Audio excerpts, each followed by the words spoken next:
Olá, meu amigo, minha irmã em Cristo, que a paz do Senhor Jesus esteja em sua vida, na sua casa, com a sua família.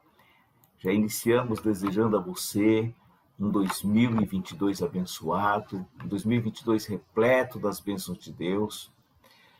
E, como dissemos, estamos iniciando um novo ano, o ano de 2022.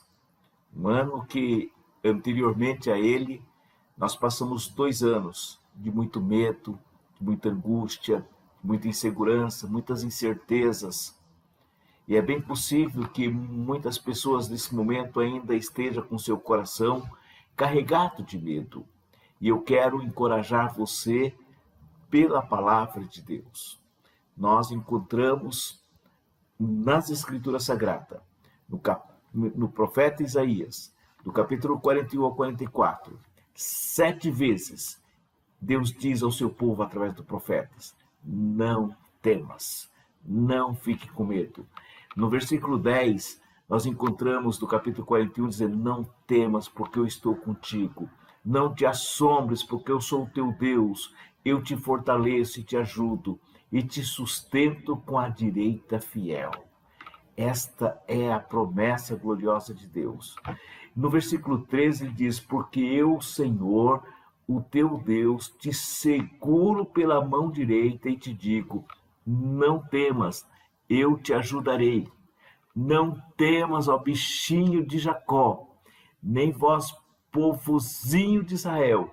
Eu te ajudo, diz o Senhor, e o teu Redentor é o Santo de Israel.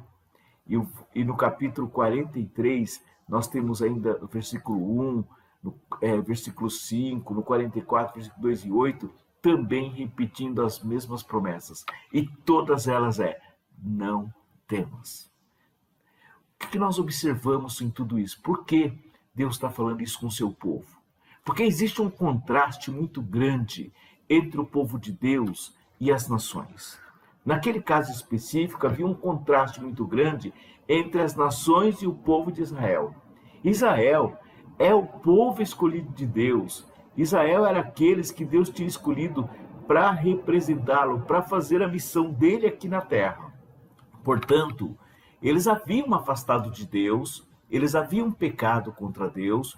Quando nós vamos lá no capítulo 40, e um pouquinho antes, nós encontramos esse povo perguntando, questionando a Deus. Na cabeça deles, Deus havia esquecido deles. Deus tinha abandonado a eles.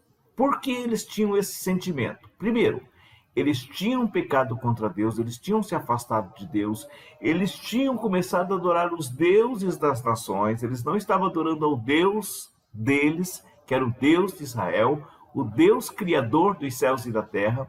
Portanto, havia muita insegurança da parte deles.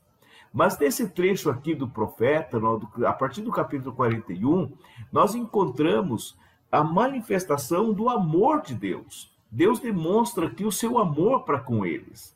E esse amor dele, ele diz da seguinte forma, ele começa no versículo 8 dizendo: mas tu, Israel, meu servo, tu, Jacó, a quem escolhi, descendência de Abraão, meu amigo. O que é interessante é a forma como Deus dirige para eles. Eu escolhi você. O que você está passando agora é apenas uma disciplina. O que eu quero, na verdade, é que você continue no centro da minha vontade. E o que é interessante aqui, ele está dizendo que quem escolheu Israel foi ele. E isto também serve para mim e para você. Foi o próprio Jesus Cristo que diz lá no Evangelho de João, que ele diz assim: não foram vocês quem escolheram a mim, mas foi eu quem escolhi vocês, para que vades e desfrutem e o vosso fruto permaneça. Muitas vezes nós vivemos numa dimensão como se nós tivéssemos escolhido Deus, como se nós tivéssemos optado por Deus, e na verdade foi Deus quem nos escolheu. Se você faz parte do povo de Deus, se você faz parte da família de Deus, saiba que foi ele quem o atraiu, foi ele quem o chamou, foi ele quem o escolheu, foi ele quem o colocou no corpo de Cristo, na igreja de Cristo. Portanto, você é um escolhido e uma escolhida de Deus. Você recebeu o chamado de Deus. Portanto, você não pode ficar com medo pensando que Deus o abandonou. Sabe por quê? Porque Deus tem propósitos na sua vida. Deus tem propósitos para cada um de nós. Quando Ele nos chama com propósitos. Enquanto esses propósitos de Deus não são concluídos, nada acontece ao servo de Deus ou à serva de Deus. Nós vivemos sempre sob a decisão soberana de Deus. Deus decide soberanamente as coisas sobre as nossas vidas. Por isso ele diz, ele coloca lá no versículo 9, tu a quem tirei dos confins da terra, te chamei os seus cantos e te disse, tu és meu servo, a ti escolhi e não te rejeitei. Deus está dizendo, eu te amo muito, apesar dos seus pecados, apesar das suas fraquezas. Eu escolhi para fazer uma obra grandiosa na sua vida, para fazer uma obra gloriosa na sua vida, uma obra de transformação, uma obra de regeneração, uma obra de restauração. E o propósito de Deus é fazer com que você chegue à imagem completa de Cristo, à estatura de varão perfeito, à condição exata do homem e da mulher de Deus. É isso que Ele está propondo, é isso que Ele está fazendo para você. Por esta razão, você não deve temer as circunstâncias, você não deve ficar com medo das circunstâncias, você não pode ficar com medo do que está acontecendo ou que está diante de você. Essas circunstâncias, elas passam. Então, diante disso, você precisa continuar confiante nesse Deus Todo-Poderoso. Ele diz assim, todos que se revoltaram contra ti serão envergonhados e frustrados, serão reduzidos a nada, os que se opõem a ti perecerão. Ainda que busques os que lutam contra ti, não os encontrará, e os que guerreiam contigo serão reduzidos a nada e perecerão. Deus está dizendo que as nossas batalhas, nossas dificuldades, as nossas frustrações, todas as situações que nós fomos colocados, que muitas vezes nos decepcionou, que nos envergonhou, que nos frustrou, que nos fez sentir um nada. A semelhança de Israel, Israel tinha sido levado cativo. Deus tinha entregado ele para as nações. Ele está sentindo ali como ninguém, ele está sentindo como um verme. Ele está sentindo como algo insignificante. Muitas vezes você olha para você e você também se sente uma pessoa insignificante, como se fosse um verme. Mas mesmo assim, nós encontramos Deus fazendo promessas gloriosas. Ele diz no versículo 14, não temas, ó bichinho de Jacó. Em outras palavras, não temas, ó verme de Jacó. Nem vós, povozinho de Israel. Eu te ajudo, diz o Senhor. O teu Redentor é o Santo de Israel. E no versículo 15 ele diz assim, eu farei de ti um debulhador novo e afiado, com lâminas que cortam, trilharás os montes e os moerás, e reduzirás as colinas em palha. Tu irás peneirá-los, e o vento os levará, e o redemoinho os espalhará, e tu te alegrarás no Senhor. Esta é a promessa de Deus para o seu servo, para as suas servas. Então, o que eu posso dizer para você? Coragem, você tem Deus ao seu lado, Deus pelejando por você, Deus lutando por você. Ele não é um Deus distante, Ele não é um Deus desconhecido, Ele é o Deus que te salvou, te libertou, te escolheu. Você é dele, você tem a Ele. Ele diz assim, tu te gloriarás no Santo de Israel. Então, depois no versículo 17, ele muda aqui o cenário, ele começa a falar de um outro cenário, e ele fala de transformação da terra em jardim, da transformação do deserto em jardim. Ele disse assim, os pobres e necessitados procuram água, mas não encontram, e a sua língua fica sede de sede, mas eu, Senhor, os ouvirei. Eu, o Deus de Israel, não os desampararei.